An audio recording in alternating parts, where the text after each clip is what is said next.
Very well, man. Very well. Thanks. It's always amazing seeing your face. Always, Likewise, my brother. always, always. And thank you for doing this. I know beyond everything else how busy you are. I know how busy your schedule is. So every time you say, "Kola, I can't do this or I don't have time," trust me, I totally understand. And I really appreciate you coming on this. Thanks Um, for understanding. Yes, sir. So, like I said, I promise we won't take too much of your time. We'll try and go straight to the point as fast as we can, and try to get meaning into everything we'll be discussing today. So this is how we do it. First thing, I try to remind everyone why we're doing this, Hmm. which is actually very important for us. So they understand why we're doing this. Then I let you introduce yourself. Then we take the conversation from there. So first thing first, to our viewers, this is why we're doing this. If not for the pandemic happening globally, so this week would have been the third edition of our conference, the Business of Photography Conference. And we started this conference to drive conversation within the photography industry, basically the creative industry, but focus on the photography industry. And this is what we've been doing in the last 3 years. We've been pushing creatives to be forward thinking, to think way ahead of time, then to drive conversations about the challenges of the industry, bring people from other industries to actually understand this industry so that we can actually grow this industry together. We want to make it a bankable industry, which is one of the biggest challenges we have now. So that's why we drive this conversation. We make people come, discuss, people from different walks of life, to actually discuss and show the viability of the industry as a business and revenue generating industry that can actually add value, not just to the immediate community, but to the nation in general. So, which is why we're now doing this, because we couldn't hold it on the 21st, which was supposed to be the last Tuesday. We're taking it Hmm. online. And it's interesting because the theme for this year is photography and the technology evolution. So to now say that we're not going to be using technology to actually have this conversation makes it even really interesting. So that's why we're doing this conference. And once again, I want to say thank you, Mr. Akin Oyebode, for your time and joining us for this.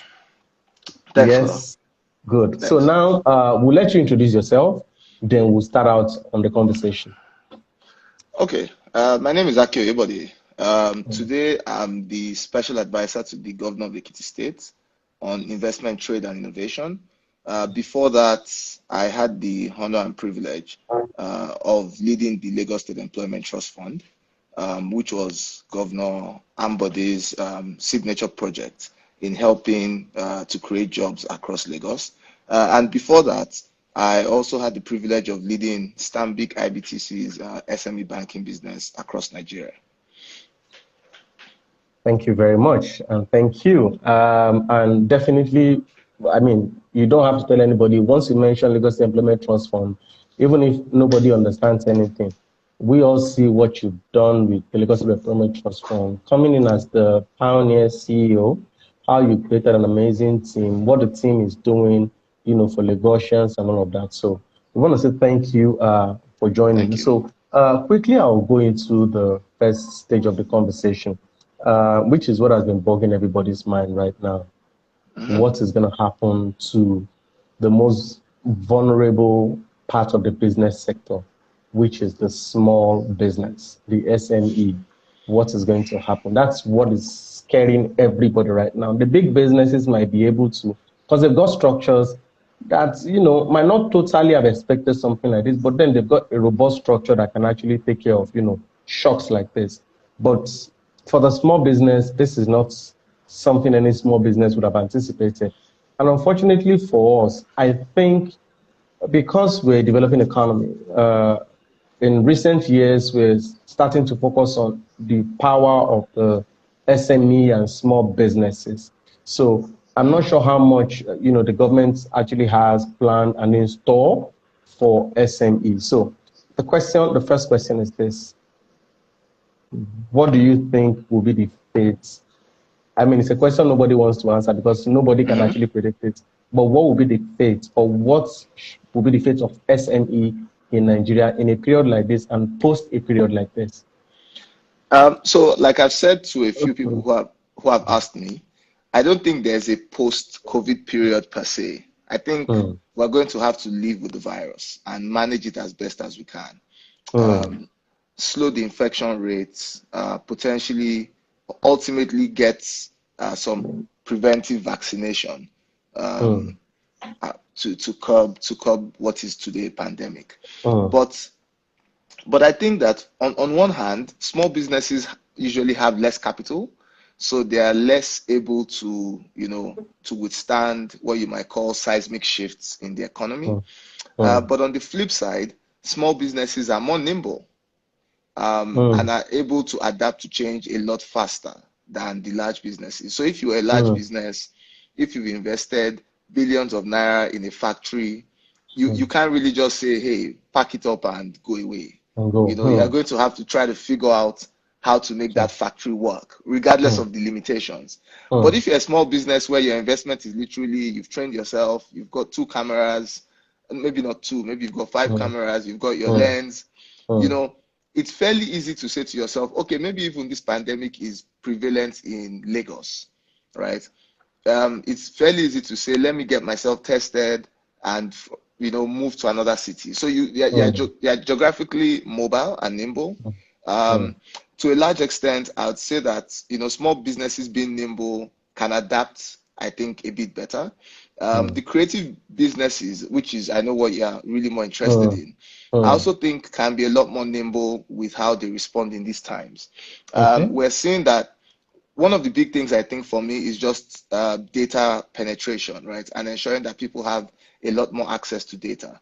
Mm, I mean, a few days ago, I was in an auction, and it was supposed to be a COVID support auction. And it didn't stop me from buying the art I wanted. Yes, I haven't picked up the mm, physical piece, but I've done that transaction, right? And I imagine that there were okay. a few bidders online buying art. It's not the same experience as being in a physical auction or visiting a gallery. But Mm-hmm. the point is that the commerce behind visual arts can still happen. Um, Mm, I mean, the other day I've seen now 3 or 4 Instagram live battles, music battles, whether it was mm, RZA and mm, DJ Premier, mm, whether it's Babyface and mm, Teddy Riley. I mean, Lil Jon and T-Pain. I mean, these things have literally changed the way we consume music, right? mm, Um, the other day, I mean, every Friday, which is something I now look forward to. Hopefully, he's going to do one today.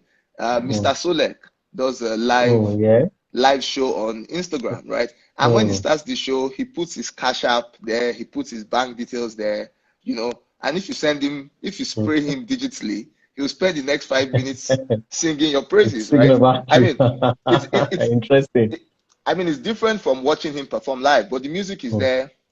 All of a sudden, I'm in Lagos, I can listen to Solek in London.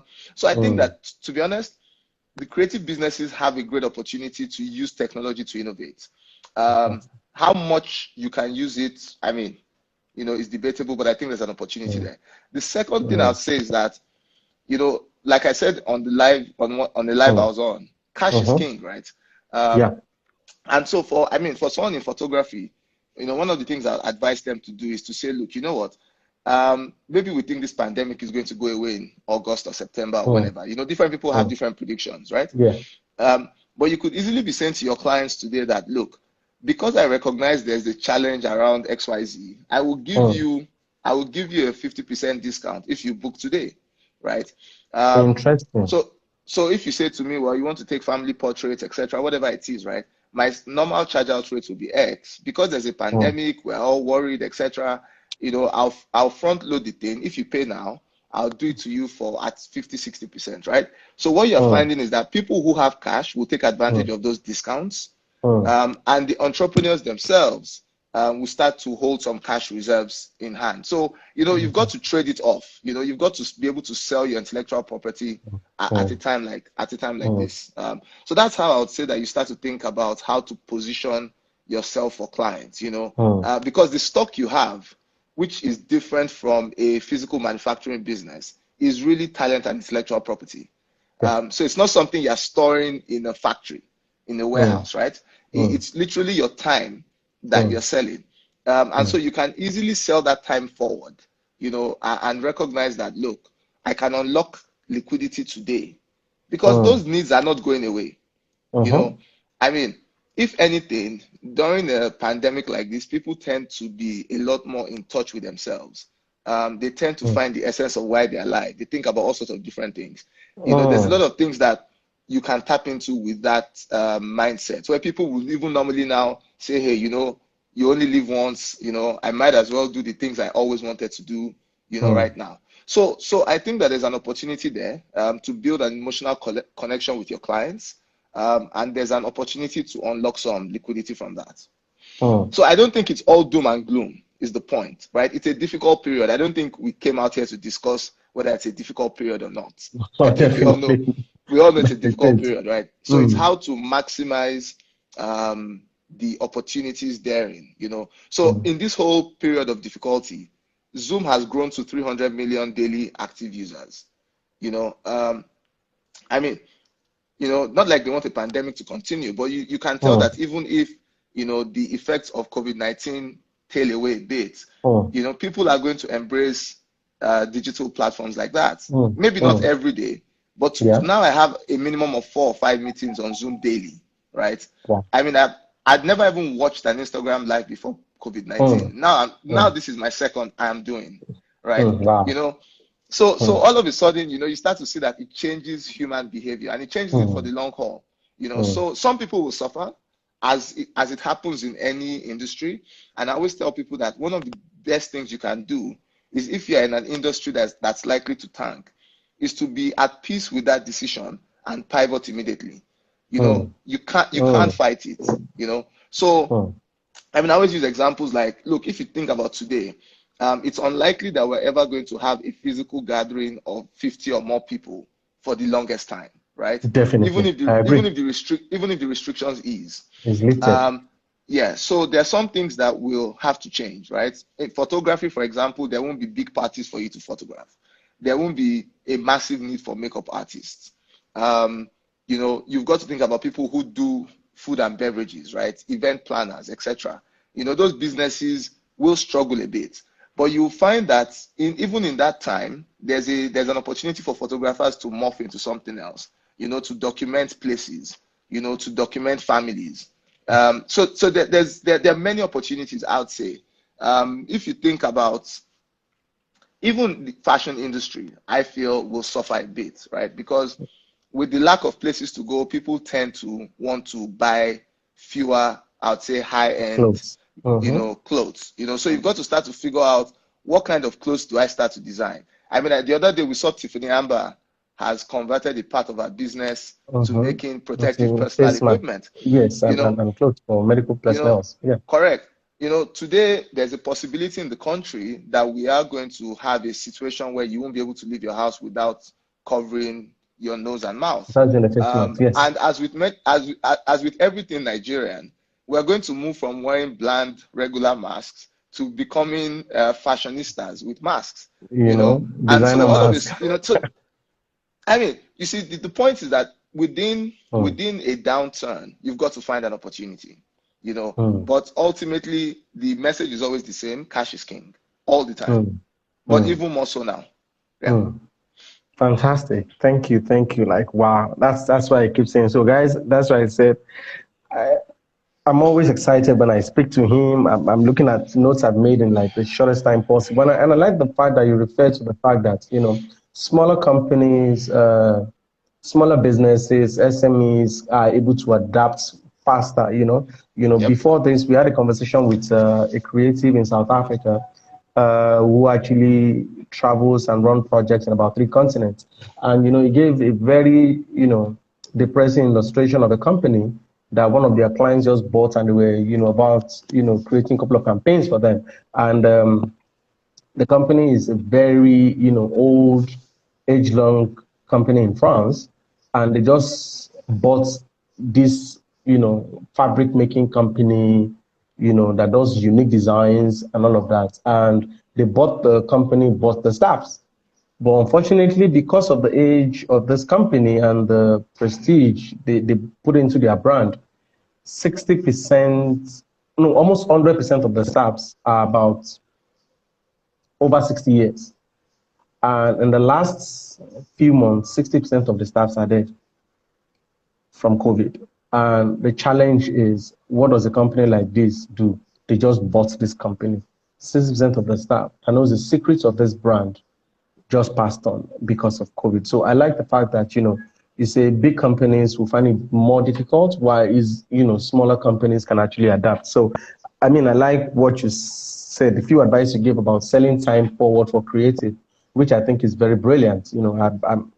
I never thought about that. Sell your time forward, keep them at a discount. That keeps you afloat. When people pay for those things up front, you can actually manage the fund till, this goes off and you're able to use. So I want to quickly move into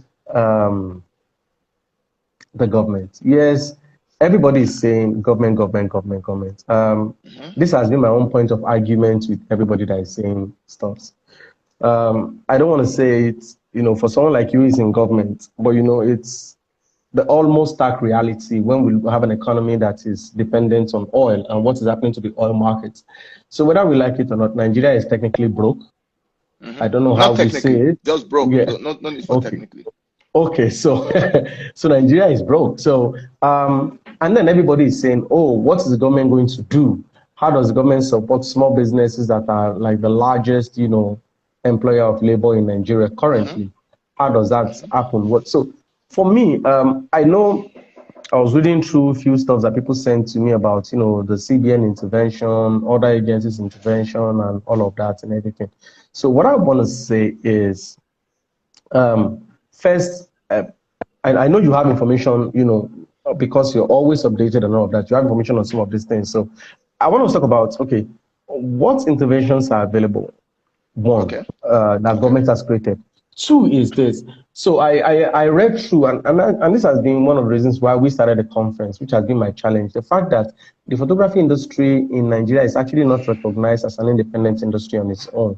And then I was reading through some of the requirements, and I realized one way or the other, the photography industry might not entirely be captured, as an industry on its own. So I just want to say, okay, so which of these, intervention funds or projects are available that you can advise on, and how best do you think an industry like photography, which is my own core industry, how best can we tap into this, considering the challenges that people might have?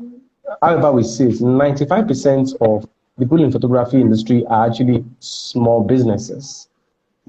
Got it. Definitely. So how and what would you advise, in this area? Okay, so a bunch of things to think about. First one is, so the central bank has a 50 billion naira COVID-19 support fund. I'm aware because I've also engaged with a number of people within the CBN that the framework is being revised to make it easier for businesses to benefit.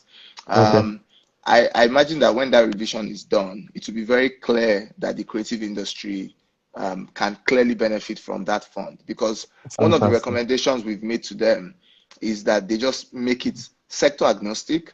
All you should need to do is show with a sentence or two how COVID-19 has impacted your business, because it's impacted businesses, across multiple sectors. Yes. So that's the first thing.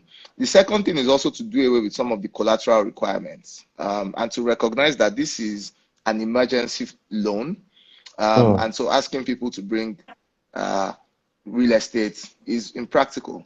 Also asking people to even bring two guarantors. If a guarantor comes, I mean, this is what we've done in the past, right? You have to go and notarize the guarantor forms, etc. I mean, which costs, these are all activities that are not in that are in conflict with physical distancing. Yes.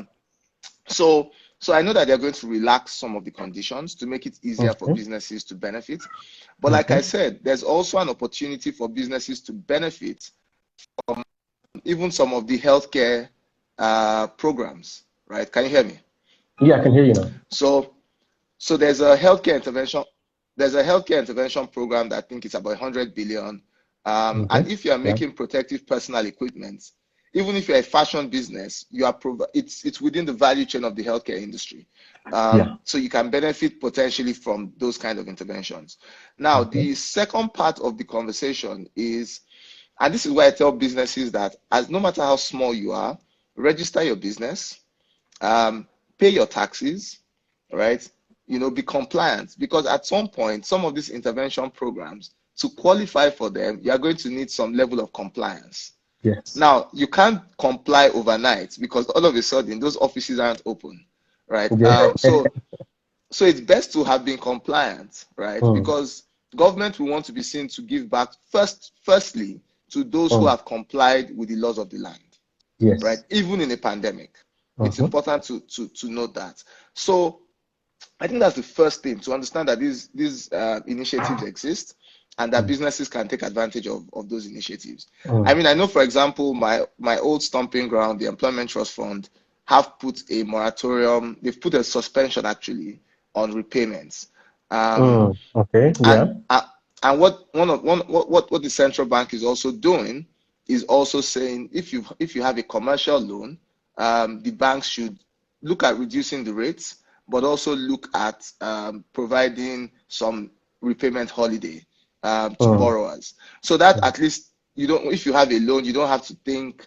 On one hand, you are thinking, how do I avoid catching COVID? On the other hand, you are thinking, how do I repay my loan, Pay your right? loan. Yeah. So those are the issues. But I mean, honestly, I think ultimately, minus intervention programs, and I'm speaking bluntly, I know no other way of speaking. Mm. Mm. Um, I don't think that government can afford intervention programs at large scale, I right? do It's totally simply agree. difficult. Now, Mm-hmm. what I think that we can do as government is that I think that we can use some brain power to start to get the economy back active. Now, what do I mean by that? I think that there's an opportunity to now start considering some selective relaxation of restrictions, right? I mean, for example, we've discussed potentially saying if you go out in public, you must wear a mask. I mean, there's some industries that won't open anytime soon. Mm. Schools, for example, I don't know how schools might be able to open anytime Mm. soon. Mm. But you will find that already if you think construction industry, right? The construction industry potentially already operates at a fairly high level of health and safety compliance. Yes. There's already Mm-hmm. physical distancing by Mm-hmm. definition in that industry. Mm-hmm. So potentially Mm-hmm. those kind of industries can restart. And what will Mm. happen is ultimately, if you can say, hey, whether I'm a photographer and I can do an online exhibition, if I'm a visual artist, I can paint, I can exhibit online. The real problem is people who depend on large gatherings. Those are the ones that I feel that, over time will have Will be to, challenged. will have to, yes, we'll have to adjust. But Mm. also, what else do I think government can do? I mean, I think ultimately, you see, you need healthy people to purchase, to consume the services, right? So we have Definitely. to be clear that anything we do as government meets, the basic public health standard. In fact, not the basic, meets a Standard. very high Mm. public health standard. Mm. And Mm. you'll find that sadly, the states that seem to have a high case of COVID are the more commercial cities, right? So Yes. Lagos, Kano, Abuja. Mm. And that for me is a worry, because in those three places you maybe have 80% of the non-oil GDP of the country concentrated. Mm. Um, but as we talk about, and not to say the creative industry is not important, we also Mm. have to think about agriculture and food security. People have to go to Yes. farms. Mm-hmm. People, if we don't plant now, the planting season is about to start. You Yes. know, there will be hunger in the land in the Mm-hmm. next few months. Even Mm-hmm. if you have money, you won't have the You food can't to even have purchase. food. Mm. So that's the thing about interventions, that even if you put money in the hands of people, you need the economic activity to create the goods and services that they want to buy. Otherwise, Mm. money in itself is irrelevant. Mm. Money in a vacuum is worthless, right? Mm. Money is Mm. only important as a means of exchange. Um, Definitely. one thing that I mean, and just to address, it's not a government only support mechanism, I'd say. Mm. You know, Mm. um, for example, I mean, some friends of mine under the Sahara Center, have started a little fund just to support, creative professionals, freelancers, etc. And the moment they told me about it, I was very happy to volunteer to help them judge some of the applications they've received. I don't know if anybody from there is on the live, but there's a call for applications that they've put out, and it's really, but Yeah, it's I think apart we from saw giving. that. We actually put it up on our website as well. Excellent. And look, it's Yeah. not even just saying support people with money, right? It's also saying within this period, this is probably I don't want to call it iconic, right? But it's a very important period in mankind. You've got to recognize that not in our lifetimes have we seen or are we likely to see the kind of disturbance to both health and the economy that we're seeing with this pandemic. Right now. We're going to talk about 2020 for the rest of our lives. So true. And so the work that is created in this period has an opportunity to be career defining and iconic. And so that's one thing that I also want creative people to think about, that look, the music you make in this period, the photos you take in this period, the art you create in this period, right?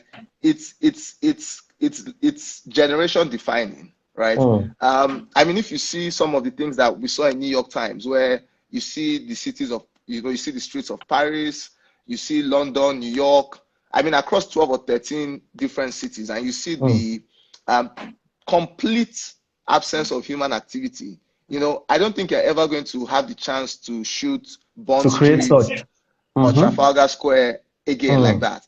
So I like the work like people like Sahara Center are doing, and I see they've just joined us. Yeah, Sahara Center. Well done. Thank you. And it's important for us as individuals as well to contribute and donate to these kind of things. And many people are stepping up to the table. I mean, I see people to the plate. I see people coming to feed kids in Lekki, because government cannot do it. Yeah, government cannot do it alone. That's the reality of the conversation today. I mean, with us in Ekiti, we've seen the goodwill of many individuals and corporates in supporting some of the food bank and food delivery programs we've brought. But the truth is, ultimately, all of us who are, I'd say, not well-to-do, it's not like we're rich, but we definitely have a bit. We can pay for internet. We can. We need to chip in as well to help everybody else. Because post this pandemic, our ability to earn income, our ability to live our lives is dependent on everybody else being around. Survival. Yes. Exactly. Totally agree. That's the point. Totally agree. Thank you so much. I love the points you touched on. Really, I love the fact that you identify, because one of the things we've been doing here, at the end of each of our session is to actually preach love. For people to actually show love, because I don't think there's any other time that whatever love you have will count like a time like this, when your neighbors might not have, even beyond the food. It's a psychological effect of a time like this. I was speaking to a friend a few days ago, and I was asking her for something totally different, and apparently she was so excited I called. She didn't know when she burst out, talking about the fact that she's by herself. And I'm like, oh wow, this is what I've taken for granted. The fact that this person is by herself, she's panicking. All they have access to is the news, and there is no news that is helping any psychological state right now. Everything is about, the deaths, the numbers, the possible things that will happen that are totally negative. So I appreciate the fact that you're saying that. And I want to say thank you to, the Sahara Center, because we saw that, we put it up on our website. We told people to also, put in for that and everything. And I like the fact that you mentioned that, the government cannot do this alone. We all have to be a part of this. We all are humans. We cannot leave it to the government. And thank you for, what you've said about the fact that, you guys are speaking with CBN to review the condition for this, because it's actually very important. I wanted to, look at how, we are one of the very few lucky businesses, even though, this affects us a lot. But some of the things we've been able to put in place is, because we've structured ourselves as a business, we won't say we anticipated something like this, but we've always had measures to say, okay, what's the worst case scenario that can happen? If something like this happens, what can we do? How do we keep up our staffs? how do we ensure our staffs, stay safe and stay healthy? And I like the fact that you said, paying it forward, especially for those who pay taxes. Look, It's funny when you go. let me give you a before I forget. Yeah. So if you think about the tourism industry, right? Yes. The Ooh. tourism industry in Nigeria is going to be one of the biggest winners from a Mm. pandemic. It doesn't look like that now, but you see, we have to be realistic about what the future looks like. Mm. International travel isn't going to return for a while. Mm. First, countries are going to So figure true. out. We're worried about a second wave of this virus, right? Should we allow people from other countries coming? That's To one. come in. Mm. Two is when you eventually agree that we can allow people coming from other countries, the question is how? What do they need to show? Mm. Will there be a vaccine that they have to take? Is there a rapid test that they have to take at airports, right? Mm. The public health screening of going into a country today is potentially going to be more than the visa requirements to go into a Definitely. country. Now, what Mm. that means is that people are still going to need to decompress. They are still going to need to visit new places, right? They Mm. are still going to need a sense of adventure. We've spoken Mm. about public health and the impact on public health. Mm. What that means is that you are going to have to default more to domestic tourism, Mm. right? So, Mm.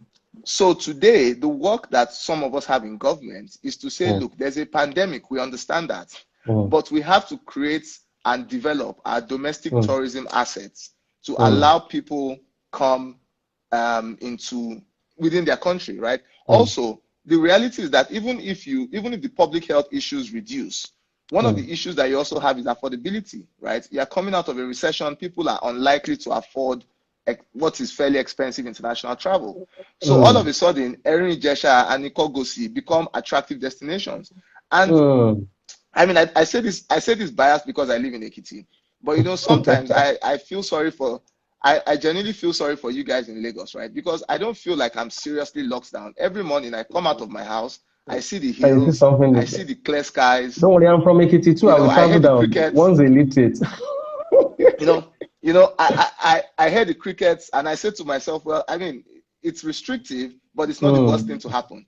So it's Yes. important for us as governments to start to Mm. bottle these opportunities, right? So Mm. people who are in the domestic tourism industry, and this is where the photography business also starts to thrive because there's also the Mm. need to document and sell those experiences, Mm. right? Mm.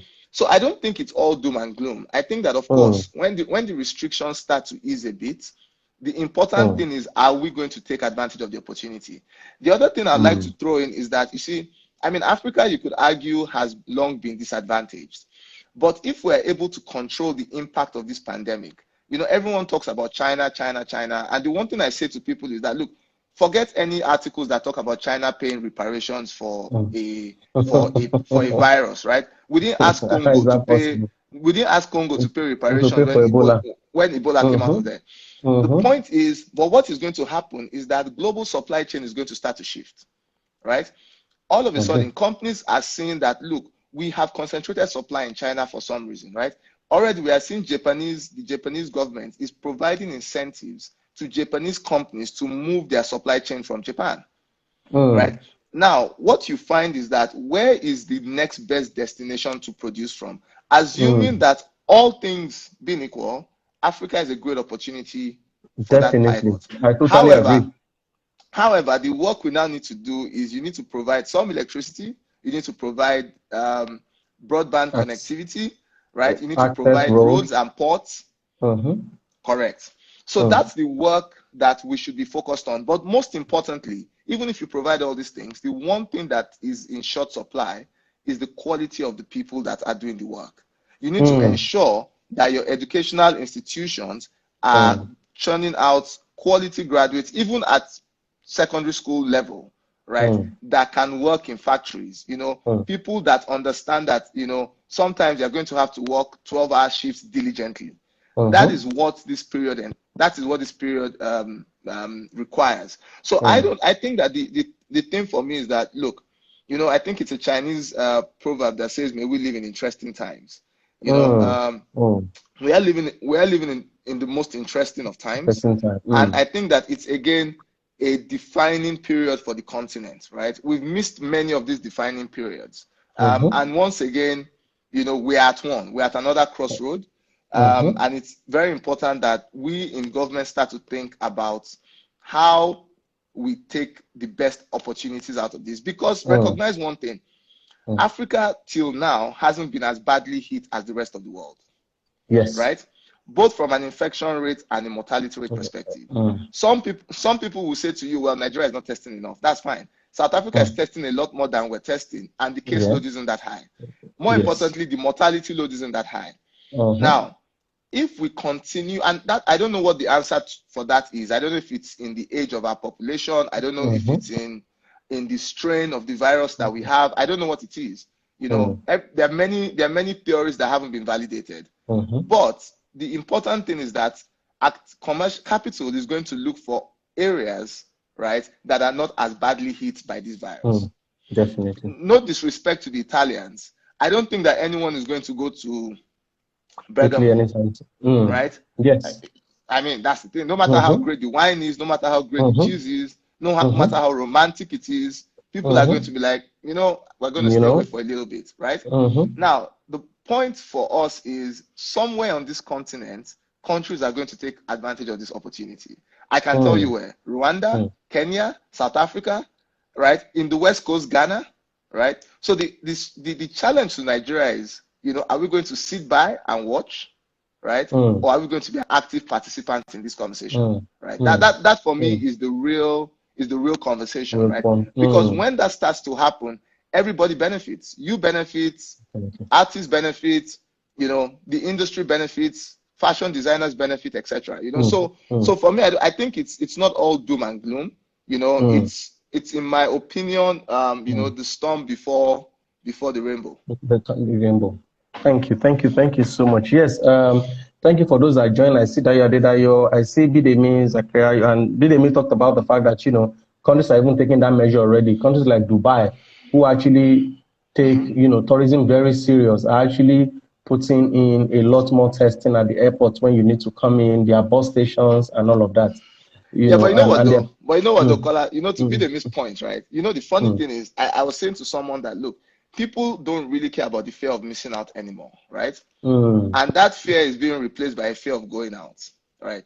So even if Dubai puts in testing, you know, infrastructure, one is, look, testing in itself is not a silver bullet. People don't recognize this. So the nasal swabs give you like a 70% success rate. So there's a 30% margin of error, right? Now, the problem is that the more you go towards, the more you move from the laboratory test, things like PCR, and you go to the rapid test kits that you can do on the spot that are easily just like, they're like blood tests. Those blood like tests have kits. They have a 50 to 70% error rate today, right? So even if Dubai is doing it, I as an individual, I am not very comfortable that they are picking potential false negative cases, right?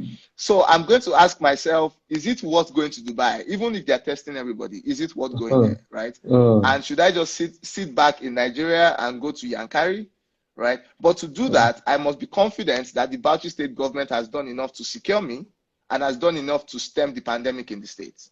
You know, and if I go there, I must be confident that I'll find a decent hotel to stay in, right? That I'll find decent food to eat, and that the quality of the tourism assets themselves are at an acceptable standard for me. At a peak. Exactly. And I think for me, the biggest thing, I mean, some of the work we are doing here, for example, is to say, how do we work with Osun and Ondo states, right? Recognizing the fact that most proximal states. Correct. So if you go to Ile-Ife, you go to Osun, Osogbo Festival, you come to Ekiti, you go to Idori Hills, you easily can spend a week, 2 weeks within the countryside, you know, and that's where the opportunity is, you know, and I think that's where the opportunity even for the creative industry is how do we start to create experiences post-COVID in these areas. So, I mean, I'm not very, because we need to, and you spoke about mental health and and the need to, to even say, apart from the virus, how are people coping during this period? One of the jobs that you find most difficult is selling hope.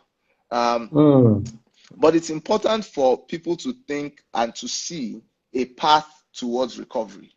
It's one of the most important things that leaders have to do in periods of crisis, is to remind people that at the end of this crisis, there's a path to recovery, which is why I really liked the Queen's speech, to the Commonwealth, because, it's a very simple statement when she says that, when this is past, we will see our families again. You have to think about, this is going to pass, right? It's almost like the wartime keep calm and carry on slogan, but in this instance, it's really that, look, there's a path to this thing not going away, but there's a path to recovering as much of our lives as possible, and we mustn't forget that in the middle of a pandemic. Thank you very much. I mean, this has been really, really, really, really, really, really exciting. I love all the fact that you've touched. I love the fact that you're actually opening up the understanding of our listeners to various opportunities that are, that are open, especially for documentary photographers, yes, emphasizing on the challenges that might come to, people like, event photographers, event videographers, but also the opportunity that lies in them adapting to, going into other fields of photography. So imagine, which is one area we barely have now. In Nigeria, tourism photography is not what a lot of people even actually look into. I look at, some of the projects I do with South African tourism, which, I started with them like a couple of years ago. And, I look at how much we've been able to turn people's attention into seeing the opportunities that lies in you traveling to South Africa, making South Africa, your own proper destination. So I like the fact that you've opened that up.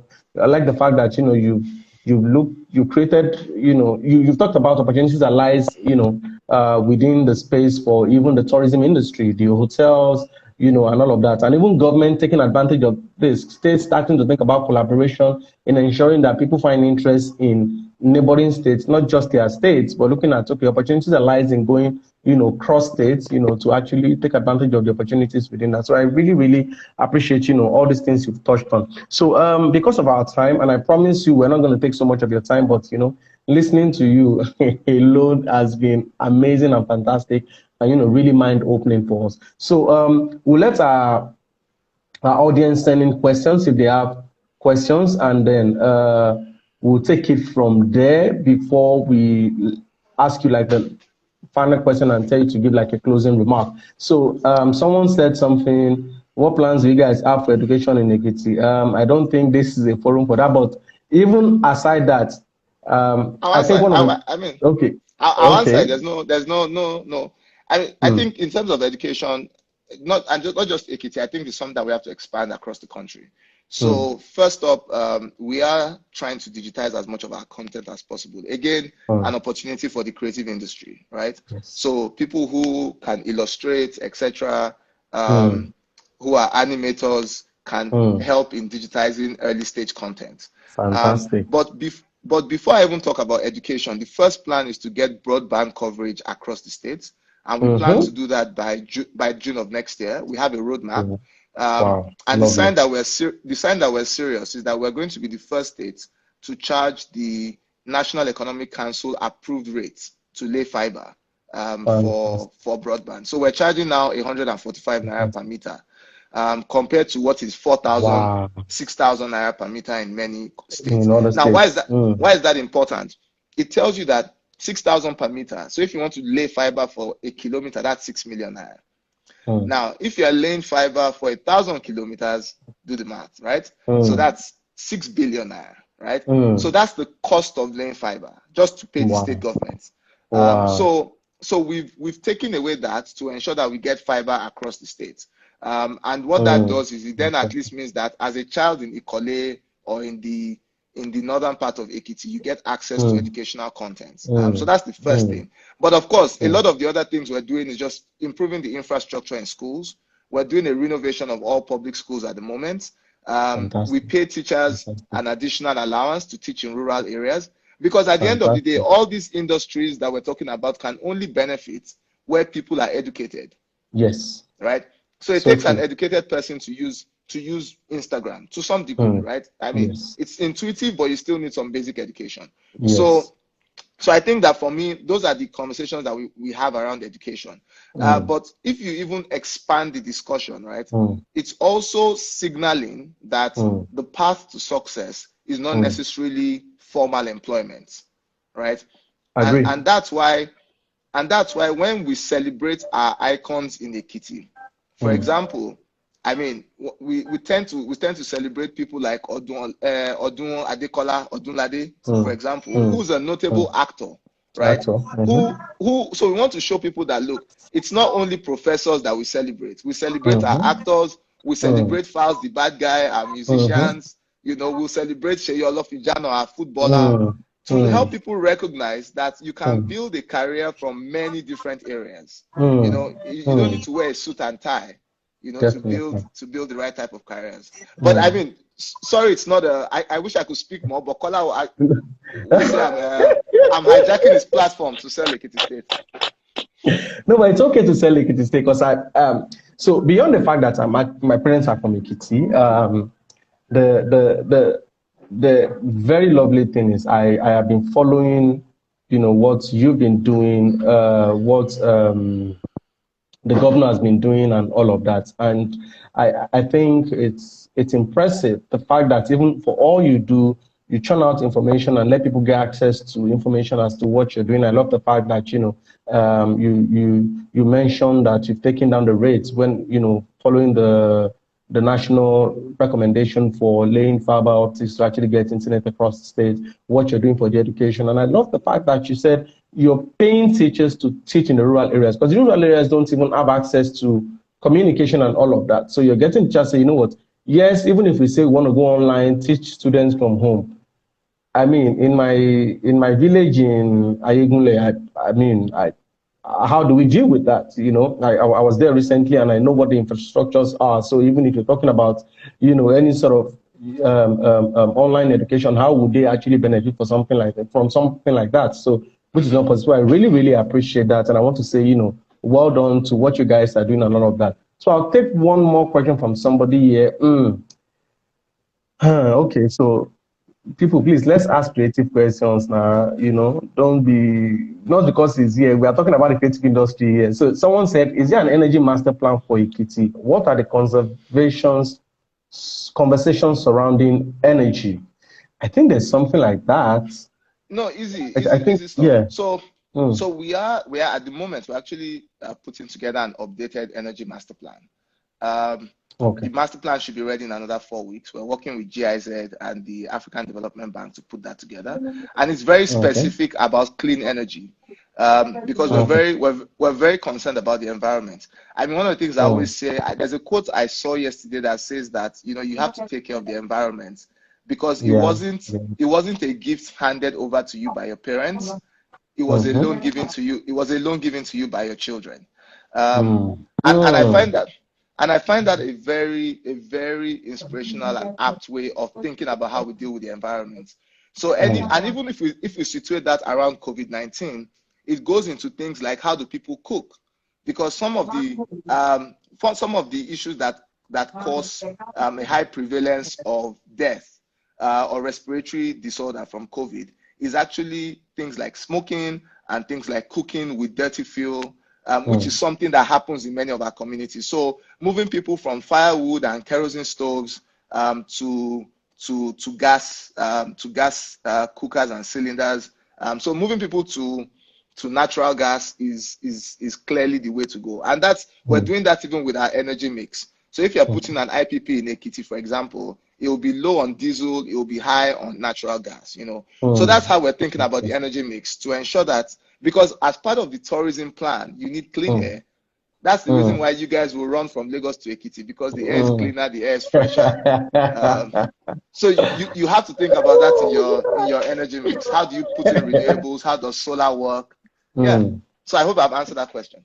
Okay, I think you've answered that. So, guys, I'm not taking any more of your questions when it comes to Ekiti State. Let's make it a creative conversation. So now, because of our time, we're only allowed Yeah. 1 hour on Instagram Live, and we're close to that already. So this is what I'll now say. You've answered a whole lot of questions. There's barely anything I want to ask. You've talked about access to finance for the creative industry, what's happening, what you're doing, your fantastic advice when we started this conversation as to looking inward. You've talked about opportunities that people can quickly look at, even while this is happening, and vacuums that are there that people can quickly fill to start making money for themselves. Now, this is a more general thing I say to most of our guests, and I'll use this to round up. Um, what will be your so this maximum time you have will be 120 seconds, which is 2 minutes. Mm. What would be your advice right now to creatives? So not just limiting it to photography, to creatives. So you said there's no post-COVID. It is how we will get to live with this. Because however we say it, I was reading a report this morning by Bill Gates, and I realized that we might just have to live with this for as long as possible to react things like vaccines and all of that. So there's not really a post-COVID, but how best would you advise creatives between now and when measures are eased up to actually encourage small businesses, and then we open up the economy and all that? How best would you advise creatives to deal with this? I mean, I think I alluded to it earlier in the conversation. I think that this is going to be it's going to be a very important period in history, Mm, not even just within our lifetimes, but beyond. And I mm, think that, I mean, for creative people, the only advice I have is to do what you do best, which is create. mm, Because the work that you build in this period is going to be icon. It has the potential to be iconic for generations unborn, right? mm, People are going to always say what happened in this period, in this during the novel coronavirus pandemic. mm, You know, mm, so if you're an artist, the work you make in this period starts to become. It has a chance of telling a story. It has a mm, chance of showing perspectives of how people mm, lived in that period. It also mm, has you have the great opportunity of documenting this period for mankind, right? And mm, that's one thing that we often forget, right? In the mm, midst of adversity, etc., people have to mm, document it. People have to make the mm, world remember that this happened at a mm, time, and what can we do to make sure it mm, doesn't happen again. mm. Thank you, thank you, thank you very much. I can't thank you enough for taking out this time to actually share with us, and to listen to our conversation, join us, advise people. Like I said, I really value your time. I've the few months I will have said I have known you. I've respected your points when it comes to business, when it comes to the country, your passion for Nigeria as a country, your passion for the creative industry, your passion even for small businesses, and all of that. I want to say thank you, and I can't Thank you say very this much. enough. I want to say thank you. God bless you. So before I go, there's always something we round this up with. Sir, you are saying what's the potential for textile manufacturing in Ekiti? So I think you send these questions to us later, and you can also follow him on Instagram at Akin Oyebode. So you can actually send him questions. He will be able to. It's open to communicating, and even on Twitter, he's always on fire there. If you go on his page, if you go on his Instagram page, you easily access him on Twitter. Maybe you can send him questions there. He's always on fire there. So I think you can direct this question to him, at Akin Oyebode on Instagram. Go from there, and then easily you can actually communicate to him. Sorry, I won't be able to, entertain this. So the message is this. You should start with that final message, and I will also, retreat on it, which is the message of love. So how do you preach that? So advice to people now, you know, just we still have maybe another 60 seconds for you. How would you advise people to treat their neighbors in a time like this? People who are hungry, people who are lonely, people who are scared, people who are apprehensive. Watch your word time. I mean, I think it's very simply put, we are only as strong as our weakest link. And so our collective strength as humans is only as strong as the weakest amongst us. So we must constantly seek opportunities to uplift those we consider the weakest in society, whether they are the old and vulnerable, whether they are the poorest people. We must constantly find opportunities to support them, both financially, emotionally, etc. The other thing that I'll also say is, stay home, stay safe. You are not doing it just for yourself. You're doing it to protect your family, your friends, your loved ones. And we all need to contribute to breaking this chain. And the bravest thing you can do at this point is literally just follow the directions of the health authorities by staying indoors, washing your hands, following all the COVID-19 protocols, and we all need to join hands to defeat this virus. So no one is going to do it for us, right? There's no silver bullet. We are all going to have to contribute to getting this virus suppressed and continuing with our lives as best as we can. Thanks. Thank you so much. Thank you so much for your time. God bless you. We'll continue our own conversation, behind the cameras. Thank you very much. We'll let you off, so you can get back to the state activity right now. Thank you so much. Thank you very much. God bless you. All Yeah, right. thanks. Bye. Bye. Bye.